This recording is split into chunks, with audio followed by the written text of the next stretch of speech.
¿Cómo les va? ¿Cómo andan? Bienvenidos. Esto es Redacción Abierta. Gracias por estar ahí. Buenas tardes, noches para todos. Seguimos en el horario de verano de 20 a 21, como todos los días, por Canal 10.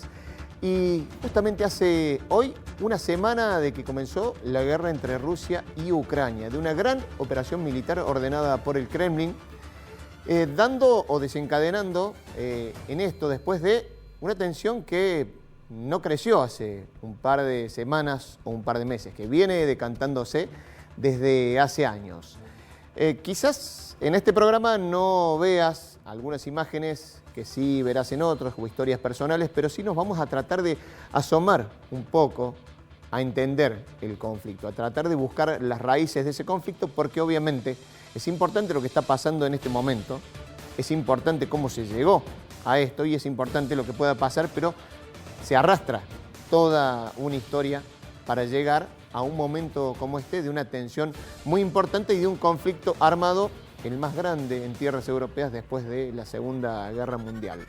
De eso hablamos hoy en Redacción Abierta. Comenzamos de esta manera. Уважаемые друзья, президент Беларуси просил встретить вас, приветствовать и обеспечить максимально вашу работу. Как было договорено с президентами Зеленским и Путиным, вы можете чувствовать себя в полной безопасности. Это наша святая обязанность.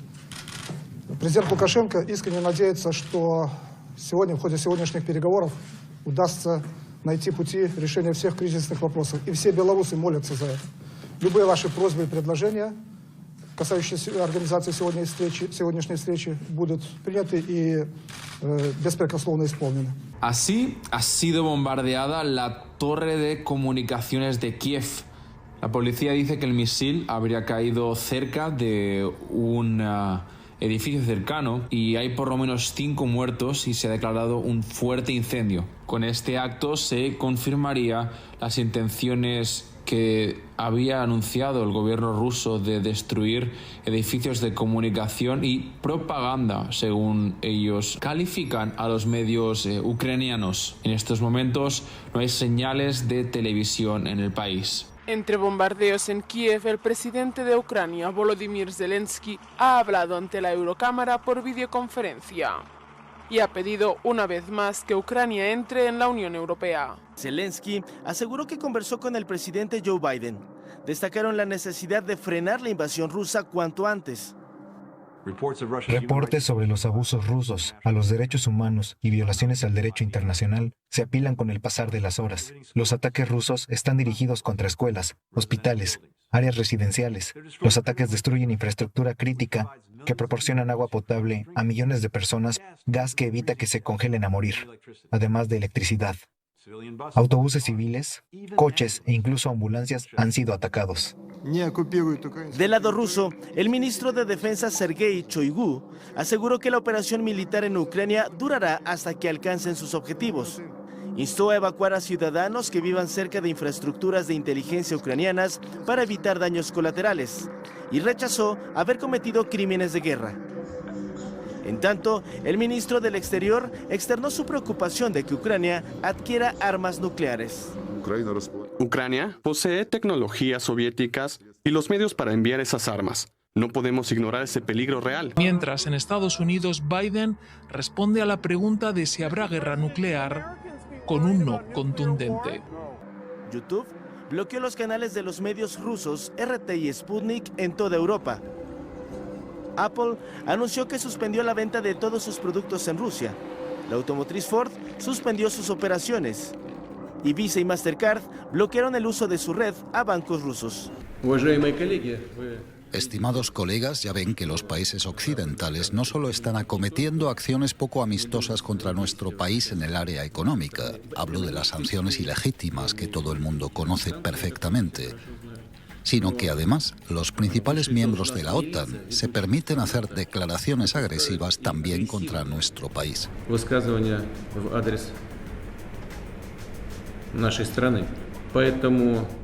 Es por eso que ordeno al ministro de Defensa y al jefe del Estado Mayor que pongan a las fuerzas de disuasión del ejército ruso en alerta máxima de combate.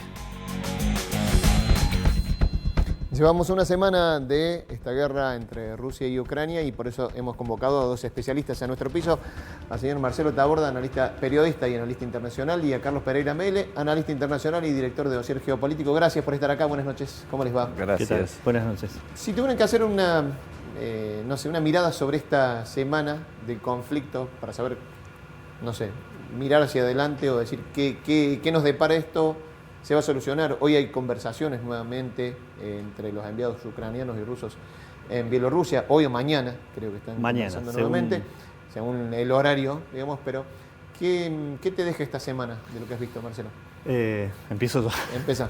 Sí, la verdad es que lo primero que podría decir es que originalmente no pensé, como mucha gente no pensó que podía llegar la situación a un grado de como el que se está viviendo en este momento, ¿no? Cuando hubo el despliegue inicial de las tropas rusas y que se hablaba de una inminente ataque o de una inminente invasión a territorio ucraniano, pensaba que todo se iba a circunscribir a una demostración de fuerza, a un movimiento táctico para forzar lo que estaba reclamando en su momento el presidente de Rusia, Vladimir Putin, que era que la OTAN no se siguiera expandiendo hacia el este y que se garantizara la seguridad, por un lado, de los propios rusos de su país y también de los rusos que habitan en lo que ahora se han autoproclamado como repúblicas populares o independientes de Donetsk y Lugansk en la zona del Donbass. No esperabas, pero pasó. Pero pasó, y creo que la escalada fue creciendo a medida que las partes fueron endureciendo sus posiciones, ¿no? Y en esto también hay una situación en la cual nadie puede alegar que estaba totalmente al margen o que no tiene un grado de responsabilidad en eso. Por supuesto que la responsabilidad mayor... Perdón, cuando decís las partes tensan, no decís Rusia y Ucrania. No solamente Rusia y Ucrania. Claro. Rusia y Ucrania y la OTAN que estaba por detrás, en este caso, o la Unión Europea, que cuando ha habido estos atisbos de negociación, bueno, si hacemos un raconto rápido, cuando el presidente ucraniano Volodymyr Zelensky dice que me dejaron solo o que no hubo el apoyo que esperaba de parte de la OTAN, concretamente de parte de Estados Unidos y de los aliados europeos más importantes o de fuste como Alemania y Francia, está haciendo una recriminación que después, cuando justamente se sientan a negociar en Bielorrusia, pareciera que esa ayuda va llegando y que no quisiera que del todo se terminara de buscar una solución pacífica, es decir, tratando de asegurar esa resistencia que está llevando adelante el pueblo ucraniano. Por supuesto, ganar tiempo o forzar una posición que no sea tan favorable a lo que presumía todo el mundo que iba a ser una operación militar de gran envergadura y de alto fuste que iba a terminar mucho más rápido.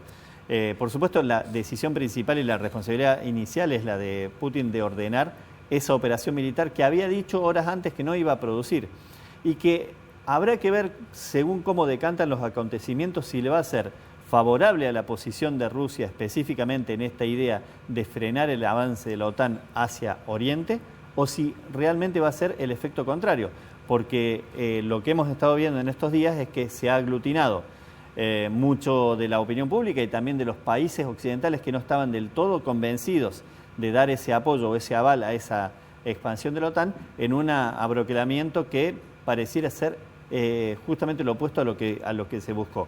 Y ayer se veía las imágenes que ustedes mostraron recién en el Parlamento Europeo que se prometía directamente una incorporación lo más rápido posible de Ucrania a la Unión Europea, que nos remonta al origen de ese conflicto que hablabas vos recién, en los hechos del Euromaidán, cuando en la plaza del Maidán o de la Dignidad en el centro de Kiev, se empezó a reclamar contra el gobierno de Víktor Yanukovych en ese momento, porque dejaba de lado una promesa de incorporar a Ucrania a la Unión Europea. Todo lo que vino después en estos 8 años es parte de la historia que muchas veces en estas informaciones de prensa se tiende a simplificar, porque pareciera que esto, como decías vos, empezó ahora y en realidad tiene larga data. Y una puntualización nomás. Muchos de los medios también hablaron de que es la primera guerra. Está correcto lo que vos decías, quizás la de más envergadura después de la Segunda Guerra Mundial. Pero no quienes dicen eso pareciera que a propósito quisieran ocultar lo que pasó en la ex Yugoslavia, cuando se partió en 1000 pedazos de este país, y lo que tuvieron de responsabilidad quienes ahora le endilgan todas las culpas a Putin, pero en ese momento usaron más o menos las mismas tácticas o los mismos argumentos para bombardear y, ocupar y además después separar o partir ese país en lo que ahora vemos que son estas otras repúblicas. Carlos, ¿cómo analizás esta semana? Digamos, sé que tenés un contexto histórico para analizarlo y para verlo, y justamente por eso te lo pregunto. Bueno, mira, Montesquieu decía que lo importante es no quién inicia la guerra, sino quién hizo que la guerra sea inevitable. Y acá hemos visto que lo que se dice Occidente, que yo lo refiero más a la angloesfera, que es la que realmente tiene el poder hoy en día dentro del Occidente, desde hace más de 100 años, es la que ha venido incentivando el conflicto. ¿Por qué? Porque hay una situación internacional que le está siendo desfavorable desde todo punto de vista, porque han venido perdiendo estatus de poder desde el año 2000 a la fecha. Una referencia, en el año 2000, esto que hacía hoy Putin era imposible pensarlo. ¿Por qué? Porque Rusia era un país a punto de ser desguazado, Rusia económicamente no existía, estaba en una crisis profundísima. 22 años después es otra historia. Y hace 22 años atrás se creaba el Acuerdo de Cooperación de Shanghái, donde se unificaba casi todos los países de la órbita asiática, que hoy son el centro del poder económico mundial, algo que hace 22 años no era así. Y todo esto se está reflejando en todos estos conflictos que están transformando este mundo que conocimos, en el que hasta sus estructuras están en quiebre. Las Naciones Unidas hemos visto el accionar que ha tenido, prácticamente es nula su participación y su acción. Hemos visto una Unión Europea que ahora pareciese que estuviera consolidada, etcétera, y hace pocas semanas atrás o meses atrás cuestionaba a sus propios socios por gastar dinero de más. Me refiero cuando tuvieron que dar los subsidios por el asunto del COVID-19, en el que primero ofrecieron una gran cifra de dinero y luego se redujo una gran cantidad, y ahora primero iba a ser sin devolución, ahora hay que devolverlo y con intereses. Vos decías recién, Carlos, esto es provocado, digamos, por la angloesfera, que podemos resumirlo, digamos, en la OTAN, digamos, claro, en los miembros de la OTAN, que en realidad los miembros fuertes son muy poquitos o uno, ¿no? Estados Unidos. ¿Cómo lo maneja? ¿Por qué provoca? ¿Por qué provoca? ¿O cómo lo provoca? Más allá de que dejemos en claro, digamos, la guerra es, me sale a decirlo en este horario, la guerra es una mierda, la mire uno por donde la mire, digamos, y está muriendo gente en este momento. Sí. Sea que uno u otro se quieren medir fuerzas, no. Pero por supuesto, en eso estamos de acuerdo, pero fíjate cómo es esta forma de informar temas de guerra. La misma esta semana que hemos recorrido, estos 7 días de los bombardeos y los contraataques rusos y ucranianos en Ucrania, han ocurrido 3 guerras más. Ha ocurrido un bombardeo israelí sobre la capital de Siria, Damasco. Ha ocurrido un bombardeo. Te agrego algo. Israel pidiendo el cese del fuego por parte de Rusia, ¿no? Digamos, mientras bombardeaba. Exacto. ¿no? Un bombardeo de las fuerzas de Arabia Saudita, que están apoyadas por la OTAN y por Estados Unidos, en un país empobrecido que se llama Yemen, una guerra que también lleva 10 años, que prácticamente está desaparecido de los medios de comunicación masivos, que hay más de 300.000 muertos desde que se inició esa guerra, y sin embargo esta semana se hicieron bombardeos, 37 bombardeos hizo, y tampoco hubo una queja ni de la Unión Europea, ni de la ONU, ni de ningún organismo. No, esto no quiero reducir a que, bueno, ¿eso justifica el accionar que justifique el accionar de Putin. Esto no es, lo que quiero decir es que debemos poner, y más nosotros que somos sudamericanos, que estamos distantes y lejanos de estos conflictos, ver esto con la ecuanimidad que corresponde y entender que acá no hay buenos y malos, no hay hay muchos grises, hay muchos conflictos, y los conflictos han estallado porque han sido incentivados. Escuchaba un colega esta mañana que decía, como decimos, no hay buenos ni malos, ni se trata de una guerra de izquierda o de derecha, digo, Exacto. se trata de intereses y geopolítica. ¿Por qué, Marcelo? No, obviamente. Si coincidís con ese análisis. Coincido con lo que dice Carlos también en el sentido de que acá lo que se libra es una guerra mucho más allá de lo que es el territorio de Ucrania. Es decir, y por eso los posicionamientos también son tan difíciles de conciliar ahora que se establecen intentos de negociación. O sea, la negociación se va a dar no solamente en el plano de Ucrania, sino en otro plano.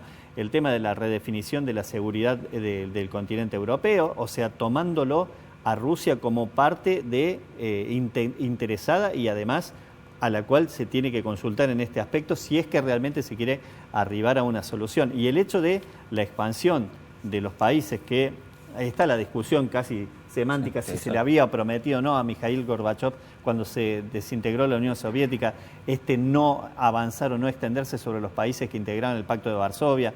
Más allá de eso está claro que hay los teóricos norteamericanos más renombrados, que fueron los arquitectos o artífices de la Guerra Fría, decían que acorralar a Rusia en estas circunstancias iba a ser trágico por las consecuencias que podía tener. Así como ahora también hay que decir que esta ofensiva lanzada por Putin es de impredecibles consecuencias. Yo empezaba diciéndote que la verdad que no pensaba que iba a llegar la situación a este dramatismo, y hoy lo escuchaba al canciller ruso Sergei Lavrov también hablando en el marco de las Naciones Unidas y respondiendo una vez más a los países occidentales, advirtiendo que si intervenía la OTAN con alguno de sus países de manera directa, se avanzaba hacia la Tercera Guerra Mundial y que iba a ser una guerra nuclear. Dicho esto por el responsable de Exteriores de Rusia, país principal involucrado uno de los principales involucrados en esta contienda.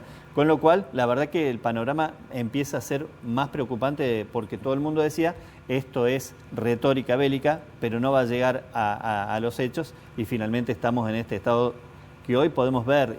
Claro, ¿hasta dónde va a llegar ese medir fuerzas? Si va a llegar, porque si se miden fuerzas en el terreno de lo diplomático, digamos, y se muestran, como dicen, los dientes, es una cosa. Ahora, cuando ya estamos en una etapa como esta, es distinto.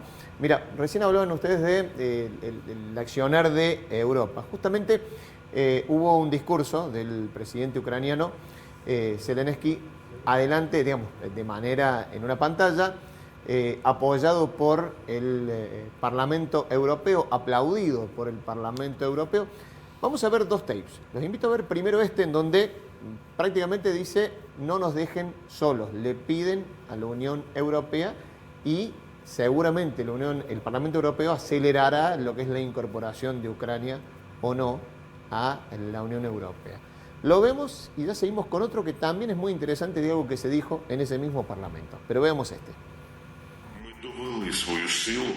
Hemos demostrado nuestra fuerza. Hemos demostrado que somos exactamente iguales que vosotros. Así que demostrad que estáis con nosotros. Demostrad que sois europeos. Y la vida vencerá a la muerte. Y la luz a la oscuridad. ¡Viva Ucrania!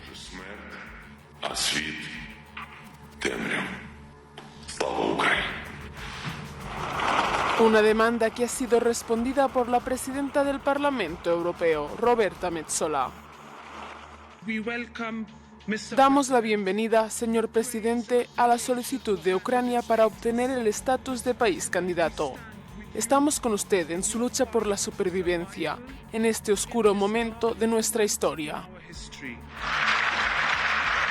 Los eurodiputados votan en una resolución no vinculante que se reconozca a Ucrania como país candidato a la Unión Europea.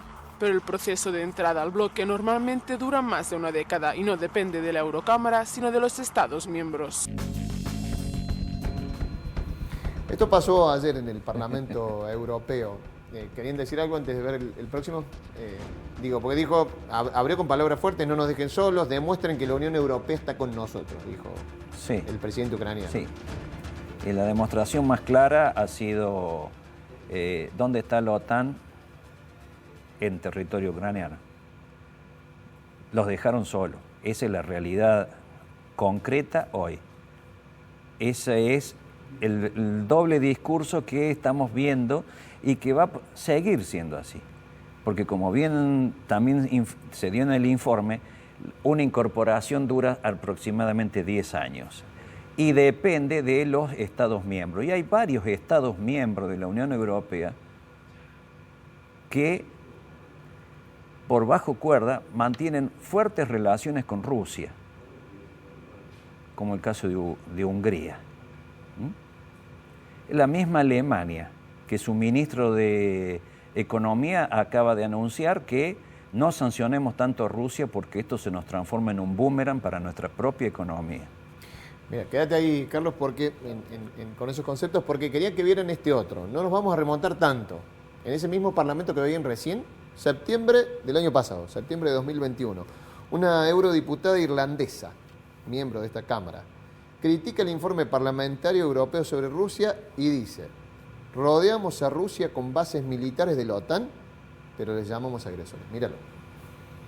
This isn't a serious, credible document. It's actually a xenophobic rant. EU-Russia relations are at their lowest ebb ever, and the Parliament's response is more, much more of exactly the same thing. Prevent Russia from developing relations with EU countries individually, ratchet up NATO, strengthen EU defences to deter Russia, sanctions and international investigations, and so on.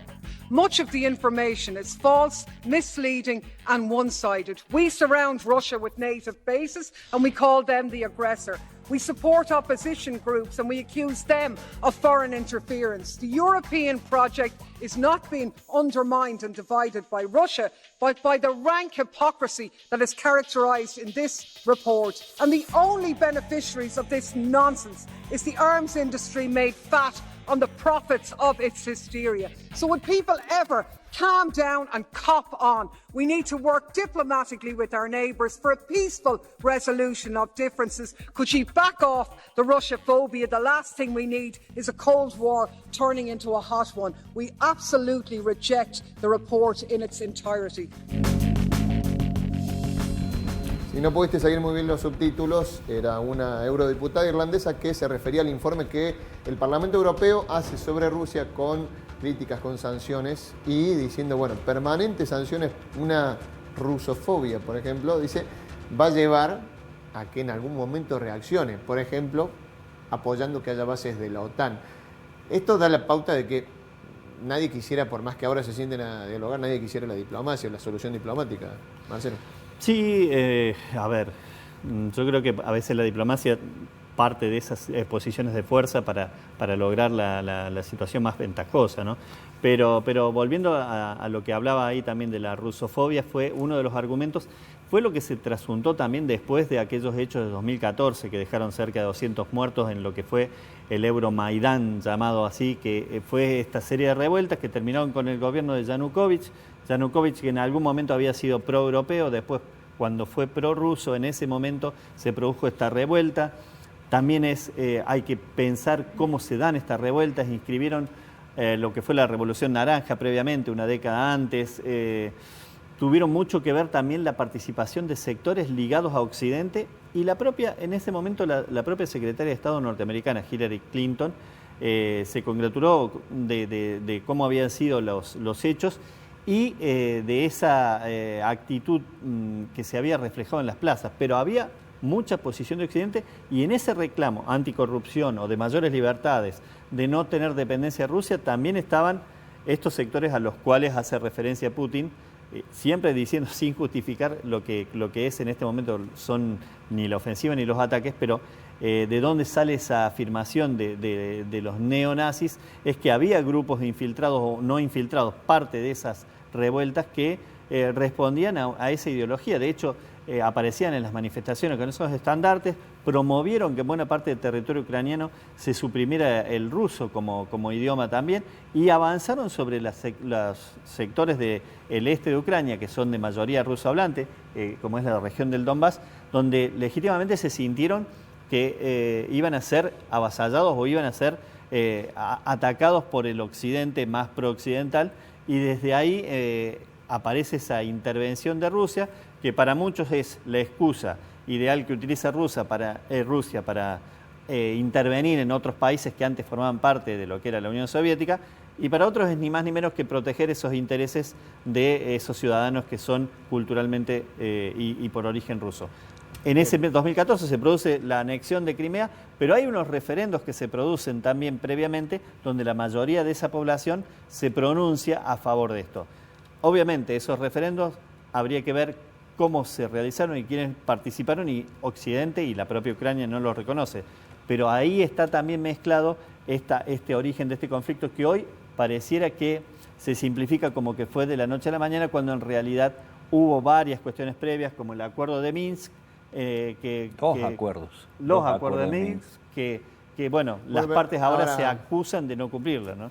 Pero, digamos, vos decís algo. Hay algunos que lo leen como la pretensión de Putin de expandirse. Digamos, una movida, digamos, de geopolítica. Hay otras que dicen respondió una provocación. ¿Qué pretende el premier ruso para vos, Carlos? Bueno, el presidente de Rusia fue muy claro cuando planteó ante su Duma y ante el pueblo ruso que Rusia establecía una serie o límites estrictos que en Occidente se le llaman líneas rojas, mediante las cuales cualquier potencia se garantiza su seguridad nacional. Estaba muy claro, fíjense en que desde que desapareció la Unión Soviética y se ¿Pero había posiciones que atentaban contra la seguridad rusa? Sí. ¿Realmente? Realmente. Vayamos a los hechos concretos. Se disuelve la Unión Soviética, surgen 12 repúblicas nuevas, además de la Federación Rusa. Entre esas están Ucrania, también Bielorrusia, Letonia, Lituania, ¿no es cierto? Estonia, Georgia, etcétera, ¿no? Todos los países de centroasiáticos, ¿no? Todos los que terminan con AN, Kazajistán, etcétera. Y a partir de ese momento hay documentación que ahora está saliendo a la luz de que el Occidente, digamos, Estados Unidos le garantizó a los dirigentes de la desaparecida Unión Soviética de que la OTAN no avanzaría sobre territorio de las antiguas repúblicas socialistas soviéticas. La realidad es de que la expansión de la OTAN fue completa, se incorporó Polonia, Rumanía, Bulgaria, etc. Los dos únicos países que quedan sin incorporarse a la órbita de la OTAN son limítrofes con Rusia, que es Ucrania y Bielorrusia. Bielorrusia es muy pro-rusa, por lo tanto no pidió jamás integrar.